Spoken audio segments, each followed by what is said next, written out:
अब बेलारूस का work visa उन्होंने अप्लाई किया विद इन 10 डेज़, 10 दिन के अंदर उनका जो वर्क वीज़ा है वो लग गया।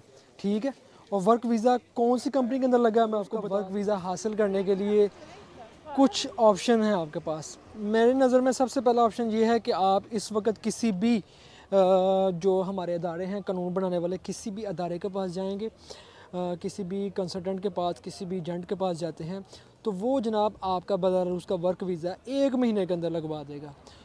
फर्स्ट ऑफ़ ऑल अस्सलाम वालेकुम। पाकिस्तान और दुनिया भर से जहाँ कहीं से भी ये वीडियो देख रहे हैं आप सब दोस्तों को बहुत ज़्यादा प्यार और बहुत ज़्यादा सलाम। आज की इस वीडियो का थंबनेल तो आपने भाई देख लिया होगा कि पाकिस्तान से 1.5 लाख लोगों के लिए वीज़े निकल रहे हैं। ओवरसीज़ जितने भी हमारे पाकिस्तानी जो जाना चाह रहे हैं उनके लिए ये बहुत बड़ी अपॉर्चुनिटी है। इस वीडियो के आगाज़ से ले के एंड तक आप दोस्तों के साथ मैं जो बातें शेयर करने लगा हूँ, गौर से सुनना, गौर से समझना और अपने तमाम दोस्तों के साथ इस वीडियोस को लाजमी शेयर करना। ठीक है, बहुत ही ज़रूरी ये चीज़ें हैं जो मैं आप दोस्तों के साथ शेयर करने जा रहा हूँ। अब चीज़ें हैं क्या, देखें, नंबर 1, आज से साल 1.5 साल पहले बेलारूस और पाकिस्तान का मुआहदा तय पाया कि जितने भी गवर्नमेंट लेवल के ऊपर जो ऑफिसर्स हैं उनके लिए बेलारूस आने जाने के लिए वीज़ा मुआहदा जो है वो तय पा चुका है। वीज़ा नहीं चाहिए, टिकट करवानी है और आप जा सकते हैं दोनों तरफ से। ये 1.5 साल पहले का हो चुका है और ये बात भी मैंने आप दोस्तों को बता दी हुई है। अब आज से कुछ दिन पहले शहबाज शरीफ साहब के साथ ये मुआहदा तय पाया कि जितने भी हमारे ओवरसीज़ पाकिस्तानी हैं और ख़ास तौर पर वो लोग जो पाकिस्तानी हैं जो पाकिस्तान में रहते हैं और वो वर्क वीज़े के ऊपर बेलारूस में जाना चाहते हैं, उनके लिए 1.5 लाख वीज़े दिए जाएंगे बेलारूस के अंदर और लोग पाकिस्तान से बेलारूस जा सकेंगे। अब यहाँ पे मेन क्वेश्चन है कि बेलारूस के अंदर कैसे जाना है, बेलारूस के वर्क वीज़े कैसे आपको मिलेंगे। दो चीज़ें, एक ये है कि मैं आपको बताऊँ तरीकाकार क्या है, सेकंड ये है कि मैं आपको बताऊँ कि अभी आज से 4 से 5 दिन पहले, 6 दिन पहले लड़के का बेलारूस का वर्क वीज़ा लग गया है और वो लड़का बेलारूस वर्क वीज़े के ऊपर जा रहा है। ठीक है, पहली बात तो ये मैं आपको बताता हूँ पहली बात तो ये मैं आपको बताता हूँ कि भाई उसके साथ स्टोरी उसकी क्या हुई, उसका क्या सीन हुआ। जनाब भाई बेलारूस का वीज़ा अप्लाई कर रहे थे, उससे पहले रोमानिया का कर रहे थे, रोमानिया का हो गया रिजेक्ट। तो उसके बाद उनके जो कंसल्टेंट, उनके जो एजेंट वगैरह थे, उन्होंने कहा कि हम आपका बेलारूस का वर्क वीज़ा लगवा देते हैं क्योंकि बेलारूस के अंदर बहुत ज़्यादा वर्क वीज़े इस वक्त अवेलेबल हैं जैसे कि लुक लाइक रोमानिया। अब बेलारूस का वर्क वीज़ा उन्होंने अप्लाई किया विद इन 10 डेज़, 10 दिन के अंदर उनका जो वर्क वीज़ा है वो लग गया। ठीक है, और वर्क वीज़ा कौन सी कंपनी के अंदर लगा है मैं आपको बता दूं, कंस्ट्रक्शन का वर्क वीज़ा। कंस्ट्रक्शन बेशुमार उसके अंदर फील्ड्स हैं, हर तरह की फील्ड है, उनका वर्क वीज़ा लग गया। कितने पैसे लग गए हैं? 16 लाख वो बता रहे हैं, लेकिन मेरी नज़र के अंदर ये बहुत ज़्यादा पैसे हैं। मैं अपने तजर्बे से बताऊं, मैक्सिमम अगर आपके लगेंगे 4, 5, 6 लाख रुपए, सेम लाइक इस वक्त रोमानिया वाला सीन है। ठीक है, इससे ज़्यादा पैसे नहीं लग सकते, लेकिन भाई बंदा जब फंसा हो तो फिर बंदा क्या करे। वो पहले से बात होगी हुई थी, पैसे इतने ज़्यादा दे दिए हुए थे, उसने कहा बस इसमें हो गया काम। अब उन्होंने वीज़ा प्रोटेक्ट करवाया और प्रोटेक्ट करवा के उन्होंने विद इन वीक्स इस महीने के लास्ट तक, अप्रैल के लास्ट तक फ्लाई करना है और बेलारूस में उन्होंने पहुंच जाना है। अच्छा, तो मैं आपको एक चीज़ ये भी बता दूं कि जो बेलारूस का वर्क वीज़ा है वो 1 साल का है भाई। ठीक है, अब 1 साल के बाद रीन्यू भी हो सकता है, आगे भी बढ़ सकता है, ये आपके ऊपर डिपेंड करता है कि आप वहाँ पर कैसे चलते हैं। 1 साल का वर्क वीज़ा आपको मिलता है, अम्बेसी में आपने जाना होता है, वहाँ आपका इंटरव्यू भी होता है और इंटरव्यू आप तर्जुमान भी वहाँ पर हो सकता है और इंग्लिश के अंदर आप खुद भी दे सकते हैं। इंटरव्यू के अंदर वही बेसिक सवाल हैं, क्यों जा रहे हैं, कंपनी कौन सी है, वीज़ा कैसे मिला, वहाँ जाकर शादी तो नहीं करेंगे, वीज़ा ख़त्म हो गया तो वापस आएंगे, यही सेम क्वेश्चन, सब कुछ same as it is. Europe के हर मुल्क का जब भी आपको वर्क वीज़ा मिलता है तो यही चीज़ें होती हैं। ठीक है, ये मैंने आपको बात क्लियर कर दी कि ये जो उनका इंटरव्यू हुआ था, इंटरव्यू होने के बाद उनका वीज़ा स्टैंप होता है, एक पेपर होता है जिसके ऊपर स्टैंप लगी होती है और पासपोर्ट अम्बेसी से उनको वीज़ा मिलता है जिसके अंदर 1 साल का वीज़ा पासपोर्ट के ऊपर लगा होता है।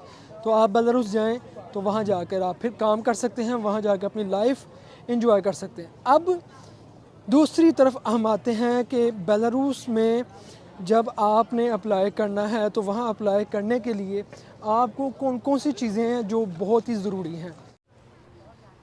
तो अब मैंने आप दोस्तों को बताना है कि पाकिस्तानियों को बेलारूस का वर्क वीज़ा मिलना कैसे है। अच्छा जी, पाकिस्तान से सबसे पहले तो आपका वही आईडी कार्ड, पासपोर्ट, डॉक्यूमेंट सारे आपके रेडी हों, और बेलारूस का वर्क वीज़ा हासिल करने के लिए कुछ ऑप्शन हैं आपके पास। मेरी नज़र में सबसे पहला ऑप्शन ये है कि आप इस वक्त किसी भी जो हमारे अदारे हैं कानून बनाने वाले, किसी भी अदारे के पास जाएंगे, किसी भी कंसल्टेंट के पास, किसी भी एजेंट के पास जाते हैं, तो वो जनाब आपका बेलारूस का वर्क वीज़ा 1 महीने के अंदर लगवा देगा। ठीक है। इसके बाद दूसरा ऑप्शन ये है कि जिन लोगों को थोड़ा सा नॉलेज है, लड़के हैं या लड़कियां हैं, चाहे लड़की है या लड़का, आपके पास नॉलेज है, आपको कंप्यूटर का पता है, आपको इन सारी चीज़ों का पता है, आप ऑनलाइन jobs.in, लिंक्डइन, उसके बाद इंडीड, उसके बाद बेलारूस की अपनी वेबसाइट्स हैं बेलारूस के हवाले से, जिसमें lab.by, इस तरह से आप गूगल के ऊपर लिखेंगे बेलारूस की वेबसाइट आ जाएंगी, वहाँ जाएं, आप खुद अप्लाई करें। क्योंकि याद रख लें, यूरोप की जहाँ जहाँ भी वैकेंसीज़ अवेलेबल होती हैं, ये जो कंपनीज़ हैं ये ऑनलाइन वैकेंसीज़ देती हैं।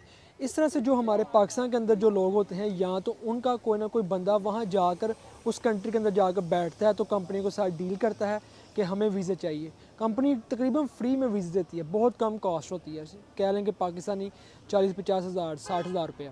लेकिन ये जब वहाँ जाते हैं या डील कर लेते हैं, या यहाँ पाकिस्तान में बैठे हुए जो अदारे हैं जिन्होंने टीमें बनाई हुई हैं, तो वहाँ पर अपने लोगों को ये ऑनलाइन सर्च के लिए भेजते हैं। तो ऑनलाइन सर्च करते हुए ये लोग क्या करते हैं, ये अपना जनाब पहले से कंपनीज़ में जो रिक्वायरमेंट होती हैं लोगों को अपनी तरफ खींच लेते हैं। फिर जब इनके पास वीज़ों का ऑप्शन होता है, ये क्या करते हैं, ये फिर आप जब जाते हैं जाके किसी भी एजेंसी या कंपनी के पास जाएंगे और वर्क वीज़े की डिमांड करेंगे, इनको वीज़ा फ्री में मिला है, लेकिन ये आपसे डिमांड करेंगे कि आपने पैसे देने हैं हमें 15 लाख रुपए, 10 लाख रुपए, 20 लाख रुपए। तो मेरी नज़र के अंदर अगर आपके पास पैसे हैं फिर तो ठीक है, अगर आपके पास 10, 15, 25 लाख रुपए है तो फिर ठीक है, आप दे सकते हैं। लेकिन अगर आपके पास पैसे नहीं है और आप चाहते हैं कि मैं खुद अप्लाई करूं, खुद पहुंचूं, तो फिर ये आपके ऊपर ऑप्शन है कि भाई आप खुद ऑनलाइन अप्लाई करें। इस वक्त मैंने उस वक्त भी बताया था रोमानिया के हवाले से कि रोमानिया एक ऐसा कंट्री है कि जो लोग रोमानिया में आ गए वो समझो यूरोप में आ गए, तो वही बात हुई है। और जो लोग स्टार्टिंग ऊपर अप्लाई करेंगे रोमानिया में, वो जल्दी पहुंच जाएंगे, क्योंकि उस वक्त वीज़ा भी 3 से 4 लाख रुपए का था। आज भी यही सीन है कि बेलारूस ने अपने वर्क वीज़े ओपन किए हैं। अगर आप दोस्तों को इस वक्त तक नहीं पता, तो शायद इस वीडियो से पता चल जाए कि बेलारूस के वर्क वीज़े आप अप्लाई करते हैं तो आप यूरोप के अंदर आ जाते हैं। भाई, बेलारूस एक ऐसा कंट्री है जो यूरोपीय यूनियन के अंदर है, और एक जो बेलारूस की करेंसी का 1 रुपया है वो पाकिस्तानी 80 रुपये के बराबर बनता है। इसकी सैलरी के ऊपर वीडियो मैं अलग से बना रहा हूँ, आपको बताऊंगा कि कितनी सैलरी है, क्या सीन है, और वहाँ पर क्या लाइफस्टाइल है, और वहाँ पर आप फिर आगे कैसे अपने आप को लेके चल सकते हैं। लेकिन इस वक्त आपके पास ऑप्शन 2 ही हैं, या तो आप फिल फोर अगर आप जाना चाहते हैं किसी कंसल्टेंट के साथ रब्ता करके अभी वर्क वीज़ा अप्लाई कर लें। सेकंड ऑप्शन ये है कि आप खुद अप्लाई करें, आपको जल्दी रिप्लाई आएगा, क्योंकि इस वक्त बहुत ज़्यादा डिमांड है बेलारूस के अंदर वर्क वीज़ों की। मेरा काम था आप दोस्तों तक मैसेज पहुंचाना, अब आपका काम है कि आप इंप्लीमेंट करें। आपके डॉक्यूमेंट्स रेडी हैं तो आप बात करें और आप ज़िंदगी में आगे बढ़ें, ये आपके ऊपर है। दुआ में याद रखिएगा। अब तक इतना ही है, और इसके ऊपर जब नेक्स्ट जो वीडियो हमने बनानी है कि बेलारूस के अंदर जॉब, सैलरी, वहाँ की वर्थ क्या है, मिलते हैं नेक्स्ट वीडियो के अंदर। तब तक आप मुझे नहीं इजाज़त, दुआ में याद रखिएगा। अल्लाह हाफिज़।